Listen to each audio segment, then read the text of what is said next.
প্রধানমন্ত্রীর সাথে আলোচনা না করে স্বাধীনভাবে রাষ্ট্রপতি কি কি ফাংশন করতে পারবেন সেটা ডিটেইল করা থাকবে। জনগণ একটি দলকে যদি বারবার চায় তার মানে সেটা জনগণ তাদেরকে ম্যান্ডেট দিয়েছে সোভারেইন অথরিটি হিসেবে। তবে ইন্টারনেটের ক্ষেত্রে তো একটা জাতীয় ঐক্যমত সৃষ্টি হয়েছে যে এটা এনশিওর করতে হবে রাষ্ট্রকে অ্যাজ ফান্ডামেন্টাল রাইটস। এখানে মজার বিষয় হচ্ছে যে এটা অলরেডি এনশিওর্ড, শুধু রাষ্ট্রের কাজ হবে এটা যেন বন্ধ না করা।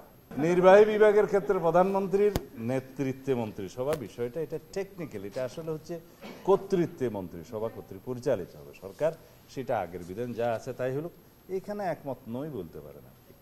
আর রাষ্ট্রপতির ক্ষমতা বৃদ্ধির জন্য আমরা গতবারও বলেছি যে আর্টিকেল 48 সাবসেকশন 3 পর আরেকটা নতুন আর্টিকেল আমরা প্রপোজ করব, যেখানে রাষ্ট্রপতির হাতে কি কি ক্ষমতা অর্পণ করা যায় এবং প্রধানমন্ত্রীর সাথে আলোচনা না করে স্বাধীনভাবে রাষ্ট্রপতি কি কি ফাংশন করতে পারবেন সেটা ডিটেইল করা থাকবে।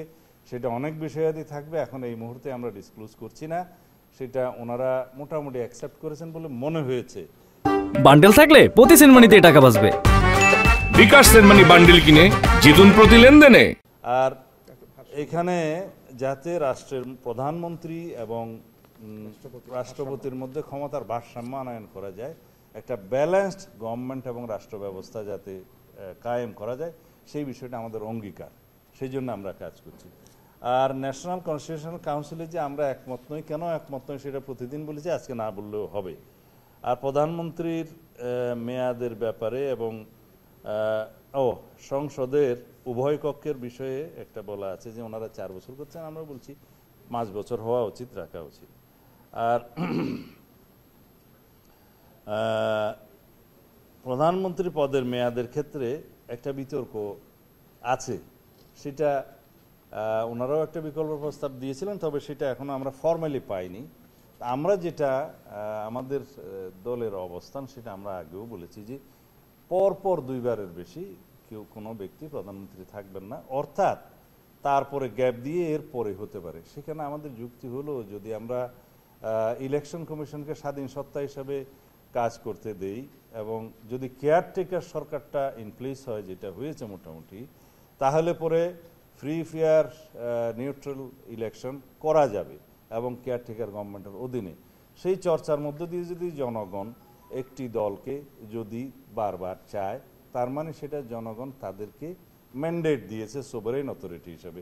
সেক্ষেত্রে সেই পার্টিরই সেটা স্বাধীনতা থাকা উচিত। তার মানে এটা না যে সবসময় একই ব্যক্তিকে প্রধানমন্ত্রী করা হবে, সেটা পার্টির স্বাধীনতা, যারা মেজরিটি হবে পার্লামেন্টে তাদের। আর একটা বিষয় এখানে আছে যে কি ব্যক্তি, সেটা আরও পরে আসে, আমি এখনই বলি, যাতে 3টি পদে না থাকেন, প্রধানমন্ত্রী, দলীয় প্রধান এবং সংসদ নেতা। বান্ডেল থাকলে প্রতি সেনমানিতে টাকা বাঁচবে। বিকাশ সেনমানি বান্ডেল কিনে জিতুন প্রতি লেনদেনে।